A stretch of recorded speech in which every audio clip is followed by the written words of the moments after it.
ओम नमः सिद्धिभ्यः। नमो अरिहन्ताणं, नमो सिद्धाणं, नमो ऐर्याणं, नमो वज्रायणं, नमो लोये सवसाहं, नमः श्रीवर्धमानाय निर्युग्मकलिलात्मने सालोकानं त्रिलोकानं विद्यादर्पणयते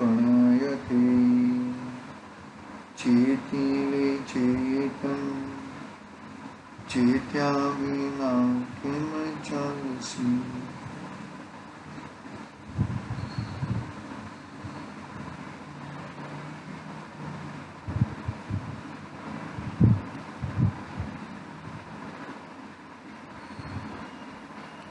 रत्नकरण सावकाचार सौदभद्र आचार्य देवता रचित महामंगलमय ग्रंथ अपने सामने विराजमान है। आचार्य देव ने छठे अधिकार में बहुत ही महत्वपूर्ण चर्चाएं की हैं। भावना अधिकार, भावना अधिकार में हमने कल कुसंगति को छोड़ने को और सत्संगति को धारण करने को उपदेश सुना। कुसंगति से जीव निरंतर आकुलता में रहता है, निरंतर दुखमय रहता है, सुख का अनुसार नहीं दिखता उसे, बहुत ही तकलीफ यानी कि किस बात की तकलीफ? आकुलता की तकलीफ, चिंता की तकलीफ, बहुत गड़बड़ की तकलीफ, ऐसा उसका जीवन रहता है। सत्संगति में उसको निरंतर वेद ज्ञान का मिलता है, विशुद्धि परिणाम मिलते हैं, मन कषाय वाले परिणाम मिलते हैं और वो विशुद्धता और मन कषाय वाले परिणामों से वेद ज्ञान की तरफ बढ़ सकता है और वेद विज्ञान की तरफ बढ़ के आगे स्वपर श्रद्धान करके, सात तत्व का श्रद्धान करके अपना शुद्धोपयोग में आ सकता है। वो सत्संगति का आगे आगे उत्तरोत्तर उसका स्टेप है, उत्तरोत्तर उसका फल है। और कुसंगति का तो उत्तरोत्तर नरक और निगोद है। अभी आगे का सब्जेक्ट सदाशिव दास जी बता रहे हैं कि अपनी खुद की प्रशंसा का त्याग और पर निंदा का त्याग। पहला टॉपिक क्या है? स्व की प्रशंसा। खुद की प्रशंसा कभी नहीं करनी चाहिए। मेरे मुख से ही मेरी खुद की प्रशंसा करूं, वो कोई बरोबर नहीं है, वो ठीक नहीं है। खुद की प्रशंसा खुद क्या करने का? देखो पढ़ता हूं मैं यहाँ पे, स्वप्रशंसा त्याग। यदि जिनेंद्र का धर्म धारण किया है तो अपनी प्रशंसा व पर की निंदा नहीं करो। क्या कहते हैं?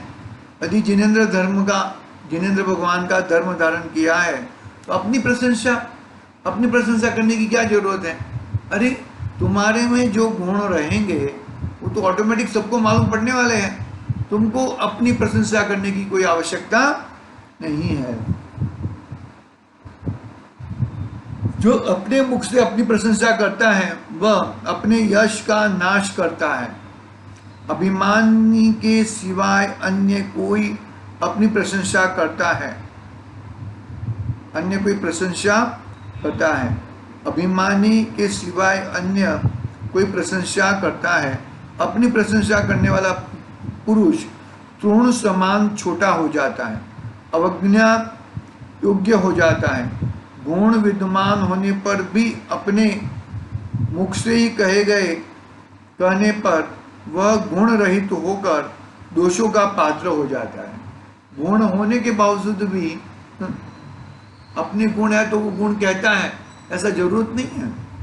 तुमको अपनी प्रशंसा करने का, दूसरों की प्रशंसा और अपनी निंदा कौन सा गुण है? उपगुण है ना, उपगुण, दूसरों की प्रशंसा करने का और अपनी निंदा करने का। अपनी प्रशंसा और दूसरों की निंदा वो तो है ही नहीं, वो तो इसमें है ही नहीं। गुण विद्यमान होने पर भी अपने मुख से कहे गए वह गुण रहित होकर दोषों का पात्र हो जाता है, जिसमें अन्य कुछ भी दोष नहीं हो, किंतु बड़ा भारी दोष तो अपनी प्रशंसा करना है। अपने मुख से ही अपनी प्रशंसा नहीं करना, वह बड़ा गुण है। अपने मुख से अपनी प्रशंसा कभी करनी चाहिए नहीं। अपने गुणों की प्रशंसा नहीं करने वाला पुरुष के विद्यमान गुण नष्ट नहीं हो जाते। जैसे अपने तेज की प्रशंसा नहीं करने वाला सूर्य का तेज जगत में विख्यात होता ही है, यदि स्वयं में गुण नहीं है तो अपनी प्रशंसा करने से उसमें गुणवानपना प्रकट नहीं हो सकता। जैसे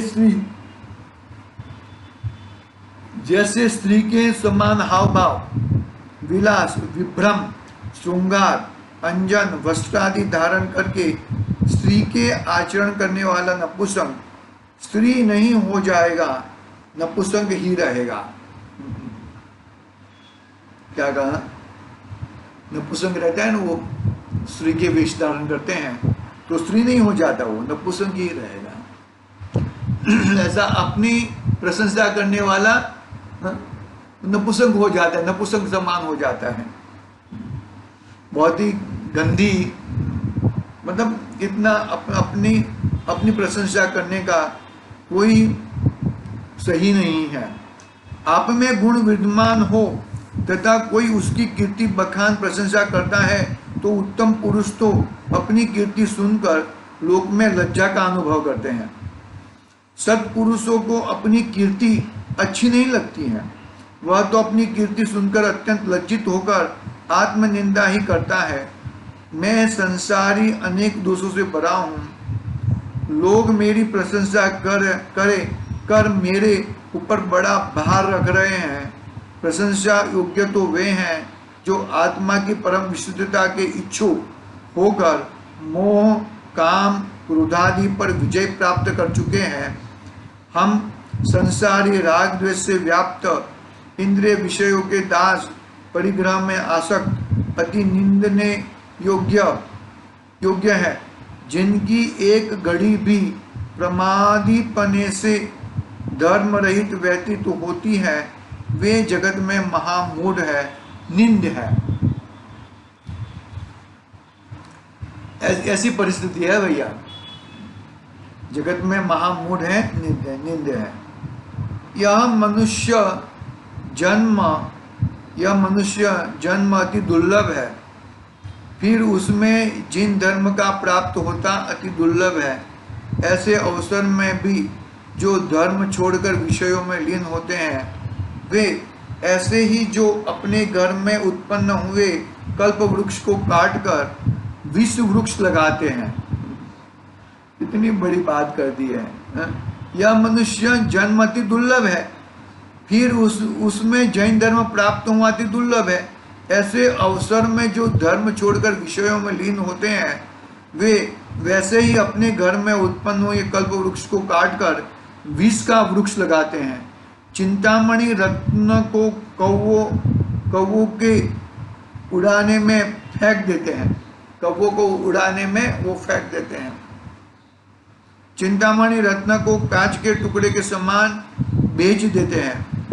इस मनुष्य जन्म की एक एक घड़ी जो करोड़ों के धन में प्राप्त होना दुर्लभ है, वह वृथा जा रही है। क्या हुआ? मनुष्य जन्म की एक एक घड़ी जो करोड़ों के धन में प्राप्त होना दुर्लभ है, वह वृथा जा रही है। मैं भी अन्य लोगों की कथा में तथा उनकी राग द्वेष रूपी परिणति को देखकर कषाय सहित होकर दुर्ध्यान से मनुष्य जन्म व्यतीत कर रहा हूँ। अतः मुझ जैसा निंदा के योग्य दूसरा नहीं है। इस प्रकार अपनी निंदा ग्रहण करते हुए उत्तम पुरुष को अपनी प्रशंसा कैसे रुच सकती है? नहीं रुच सकती।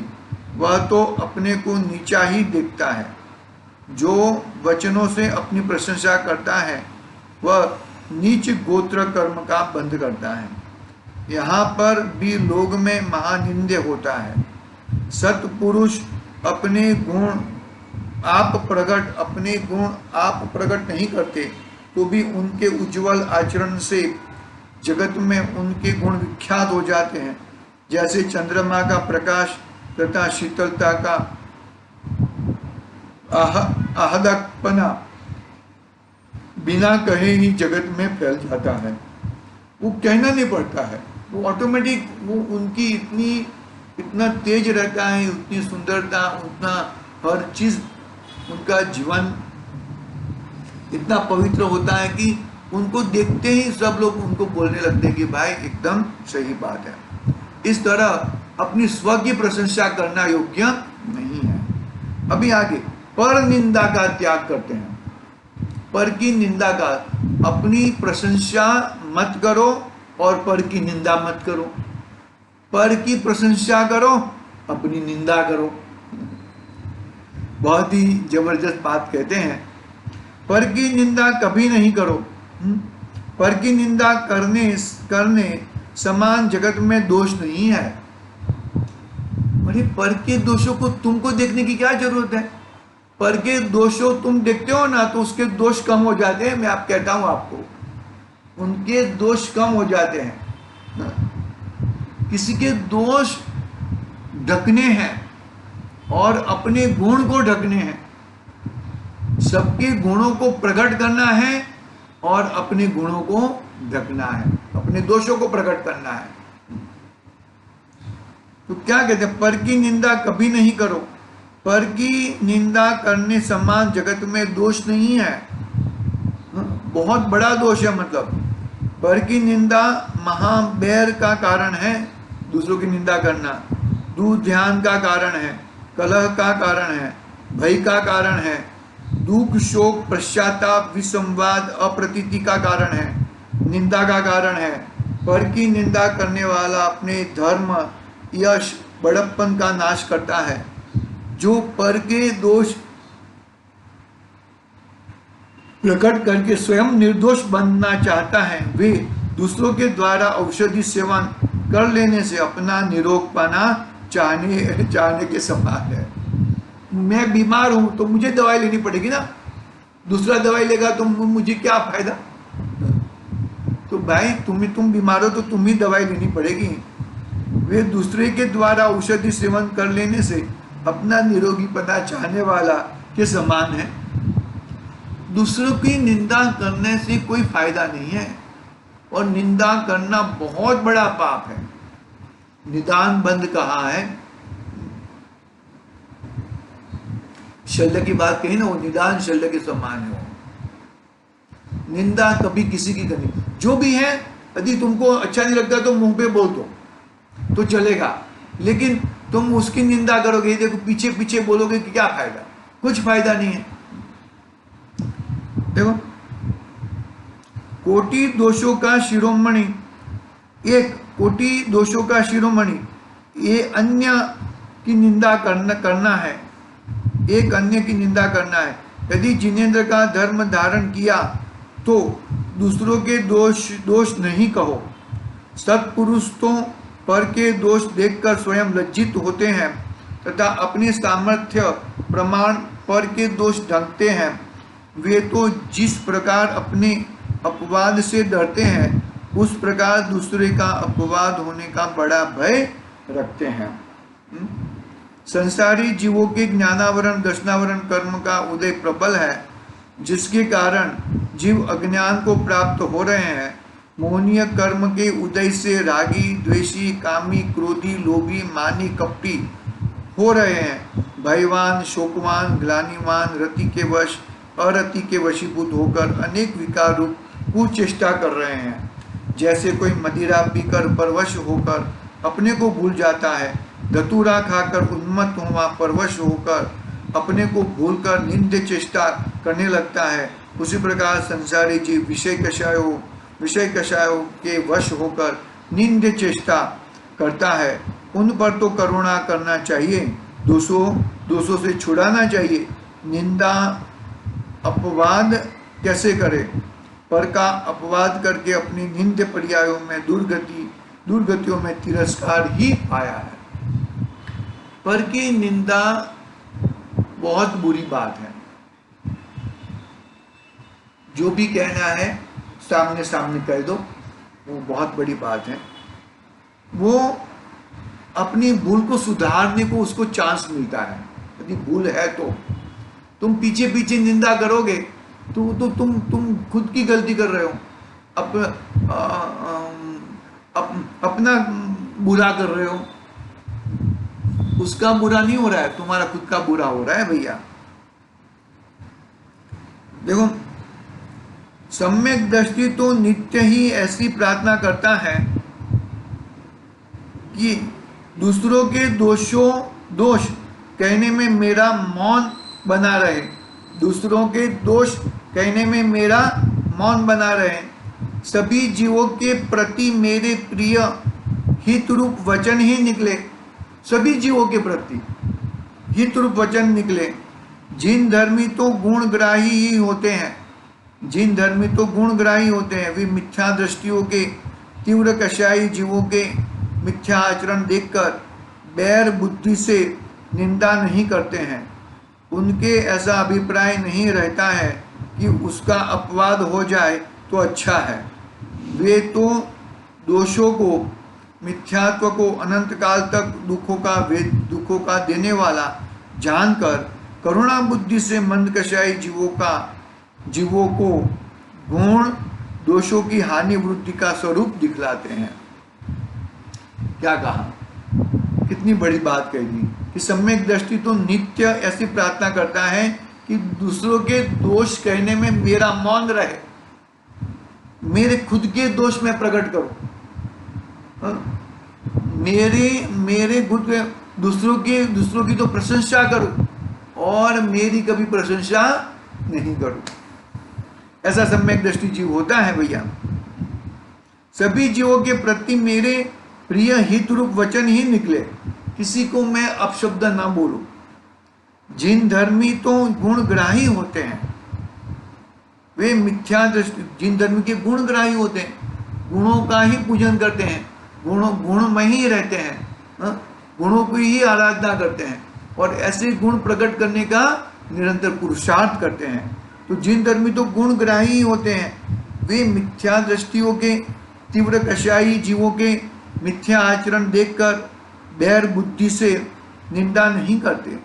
उनके ऐसा अभिप्राय नहीं रहता है कि उसका अपवाद हो जाए तो अच्छा है, उसका अपवाद हो जाए तो अच्छा है, ऐसा अभिप्राय नहीं रखते।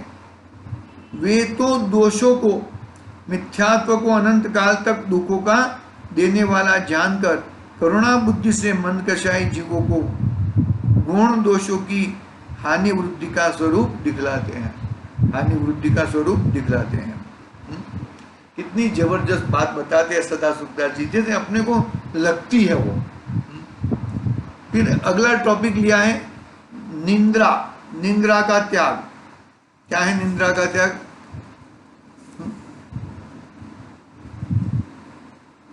मुनिराज को एक अंतर्मुहूर्त शायद नींद आ जाए तो आ जाए, एक अंतर्मुहूर्त से ज्यादा सोते नहीं है वो सो जाएंगे तो उनको क्या लगता है कि मेरा रत्न त्रय कोई लूंट लेगा। मेरा रत्न है ना, सम्यक्त्व रूपी 3 रत्न है ना, सम्यक दर्शन, सम्यक ज्ञान, सम्यक चारित्र, वो रत्न कोई लूंट लेगा। तो वो उनकी निंद्रा बहुत कम होती है। एक अंतर मुहूर्त तो बहुत मैक्सिमम समय कह दिया, बीच में जगी जाते हैं, ऐसा होता है।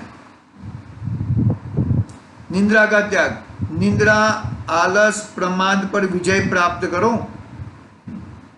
है ना। 5 प्रत्यय कहा ना, 5 प्रत्यय में प्रमाद भी एक कषाय, प्रमाद और योग तो है ना। मिथ्यात्व, अविरति, कषाय, प्रमाद और योग। तो प्रमाद भी एक प्रत्यय है, कषाय है, वो कषाय का ही रूप है, समझ लो। तो निंद्रा भी एक कषाय रूपी है तो निद्रा, आलस, प्रमाद पर विजय प्राप्त करो। निद्रा समस्त धर्म का अभाव करती है। जिसने निद्रा को नहीं जीता उसके 6 आवश्यक स्वाध्याय, ध्यान, जाप सभी उत्तम कार्य नष्ट हो जाते हैं। मुनियों के तो तप ही निद्रा को जीतने के लिए है,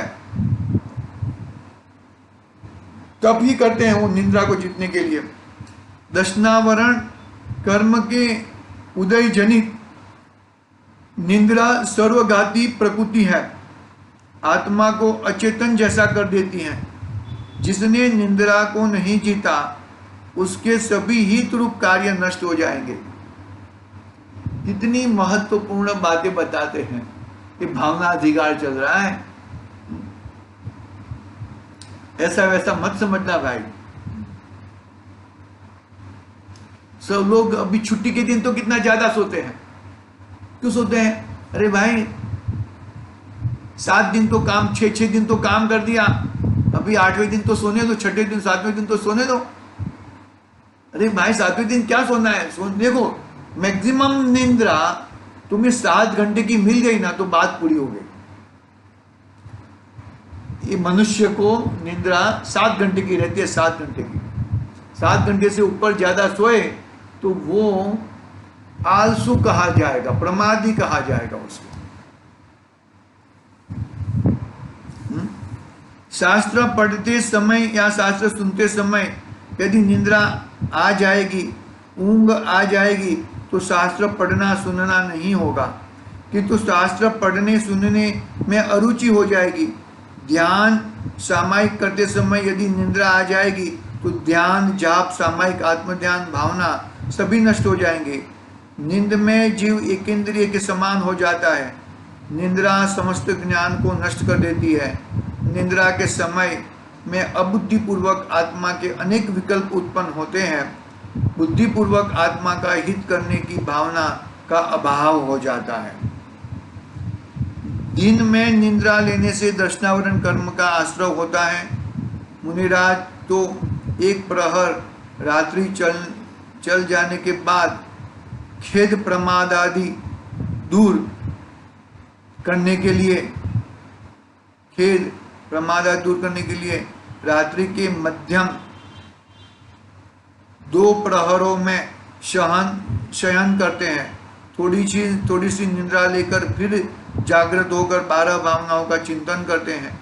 फिर क्षण भर को निद्रा आ जाती है, फिर जागृत होकर धर्म ध्यान में लीन हो जाती है। इस प्रकार बीच के 2 प्रहर में एक बार जागृत होकर धर्म ध्यान करते हैं। यदि कभी मुहूर्त भर को भी निद्रा में अचेतन हो जाए तो निद्रा को जीतने के लिए 1 उपवास, 2 उपवास, 3, 4, 5 इत्यादि उपवास तथा रस परित्याग आदि महान अनशन आदि तपों द्वारा निद्रा का अभाव करते हैं। निद्रा को जीतने के लिए तथा काम को जीतने के लिए सावधानी से अनशन आदि तप हमेशा करते रहते हैं। फिर निद्रा में तो सभी परिणामों की सावधानी का तथा वचन काय की सावधानी का अभाव हो जाता है, जिसे उत्तम मनुष्य जन्म तथा उत्तम धर्म का नाश करके इंद्रिय समान होकर मनुष्य आयु को पूर्ण करना होता है, वह बहुत निद्रा लेता है। जो दिन में निद्रा लेता है वह लेता है उसका तो व्रत संयम ही गल जाता है। खेद आलस्य आदि को दूर करने के लिए रात्रि में अल्प निद्रा लेता है। अल्प निद्रा मतलब ये साइंटिफिक मैंने बोला, 7 घंटे की निद्रा साइंटिफिक और साइंटिफिक लिए बोला। निद्रा आलस तो जीव के अंतरंग महाबैरी है। निद्रा में हे उपादेय, कार्य अकार्य, हित अहित, योग्य अयोग्य का विचार रहित हो जाता है। निद्रा को जीते बिना इस लोक के ही सभी कार्य नष्ट हो जाते हैं। तब परमार्थ रूप कार्य कैसे बनेंगे? अतः यदि विद्या, विनय, तप, संयम स्वाध्याय, ध्यान, जाप की सिद्धि चाहते हो तो निद्रा को जीतकर खेद, ग्लानि, आलस को दूर करने के लिए अल्प निद्रा लेना चाहिए, अल्प निद्रा होनी चाहिए। इस तरह हमने आज क्या क्या पढ़ा?